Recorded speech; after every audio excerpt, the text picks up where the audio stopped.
Welcome to the Power Zone Sports Podcast. Today we're going to be talking about thoughts on the Home Run Derby and the All-Star Game. We've been on vacation for a while and now we're back. And I will give this podcast to my brother. So I was pretty impressed with the Home Run Derby.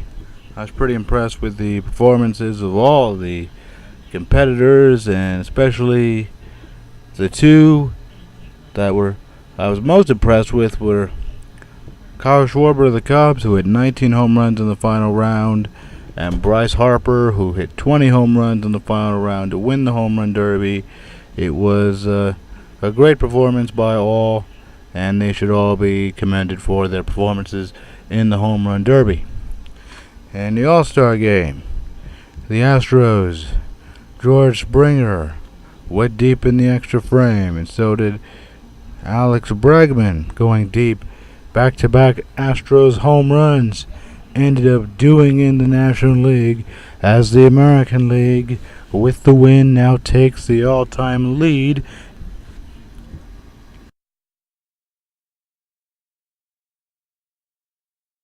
With that home run, the American League now takes the all-time lead in the All-Star Game festivities, but the winner and the home field advantage in the World Series will be determined by whichever team wins more games over the course of the season. Now, last season, it turned out not to matter, as the Houston Astros ended up winning the World Series over the Los Angeles Dodgers in Dodger Stadium. George Springer with one of the most impressive Octobers in the history of the game of baseball. And the Astros team looks like my pick to go back to the World Series. Looks like you can almost pencil in a Boston versus Houston American League Championship Series showdown in October this year. Should be a lot of fun to watch those two teams go at it for the American League pennant. Should be very exciting. So I'd like to take a moment and talk about NFL 2K5. July 20th, 2004 was when this amazing football game, this amazing video game in the box was released, and it was a spectacular masterpiece. Even today, it still holds up incredibly well for the time period, and you could make an argument it still represents the game of football in some aspects better than Madden does, even on the more advanced, more powerful consoles of today.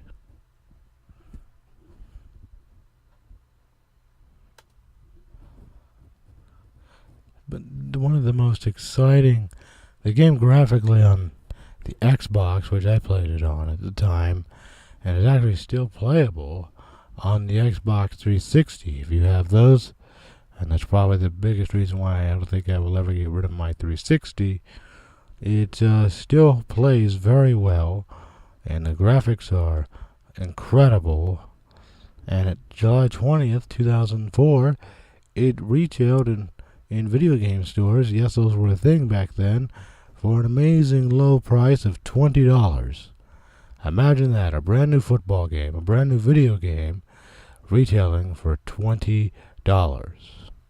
And the ESPN video games lineup of games that year all retailed for $20. So you could have stacked up on your sports games that year. It was a good year. It was a good sports year, to say the least. And ESPN NFL 2K5, visually, graphic-wise, was very well done. Presentation-wise, it looked almost exactly like an ESPN broadcast.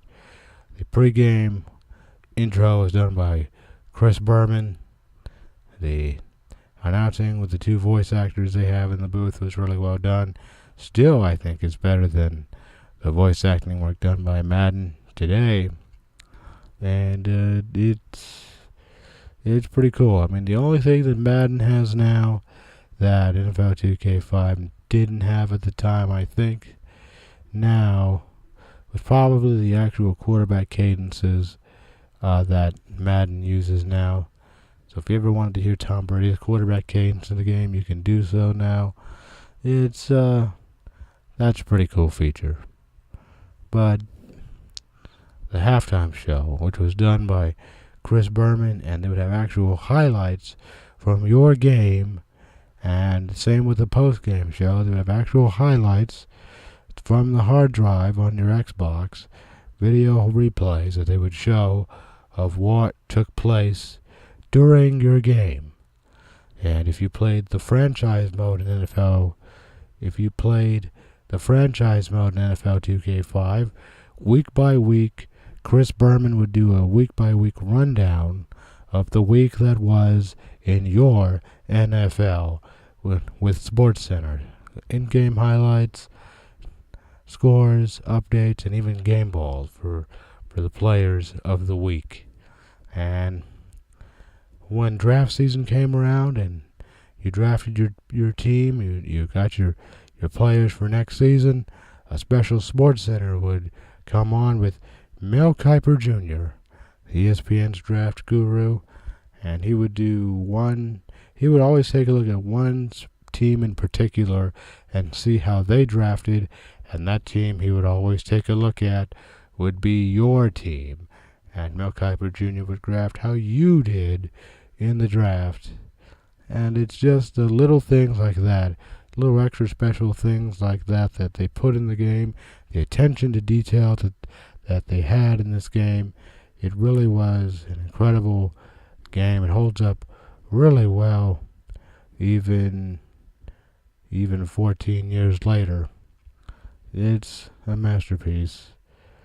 And the VIP virtual identity profile feature in the game, how it records your tendencies, and you could even set your VIP to play against it. Of course, the purpose of it was to, if you had your friend's VIP profile, you could load his profile in as the computer opponent, and you could learn your friend's tendencies and figure out how to beat your friend in the game, which was really cool and something that has been implemented over to the NBA franchise, but I don't think it's had quite the same success with the NBA 2K series as the NFL 2K series. But NFL 2K5 was the last NFL 2K game made by 2K Sports and Visual Concepts, because EA signed an exclusive deal with the NFL so they would be the only game in town, starting with Madden NFL 06, and it has been the only game in town ever since. So we're on year 13 now of no football competition in the video game world, but it's still nice to remember a time when there was competition other than Madden.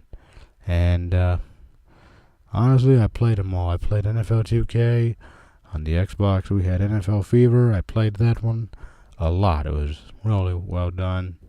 NFL Fever 2003, NFL Fever 2004. Played them both. I still have 2004. I still play it on occasion, simply because it's good to remember when there was competition. And NFL 2K5 is the greatest football video game ever made. So the last thing I want to talk about on this podcast today is going to be the difference between buyers and sellers at the Major League Baseball trade deadline. The trade deadline is on the 31st of this month, and baseball seems to be the only sport anymore where big names get traded at the deadline. You don't see quarterbacks get traded, big-name quarterbacks get traded at the NFL trade deadline. Very rarely do you see a big-name for big-name trade at the NBA trade deadline. Major League Baseball trade deadline is the only trade deadline that matters anymore. And it's interesting, the trade that just made the wires as of Friday was the Chicago Cubs acquiring Texas Rangers pitcher Cole Hamels for a couple of low-level prospects. And the Rangers are selling. They're way back in the American League West this year, so they're unloading their talent probably everyone except Elvis Andrews and Nomar Mazara and Joey Gallo, and will be eligible for a trade. Now, whether that includes Adrian Beltre, that remains to be seen.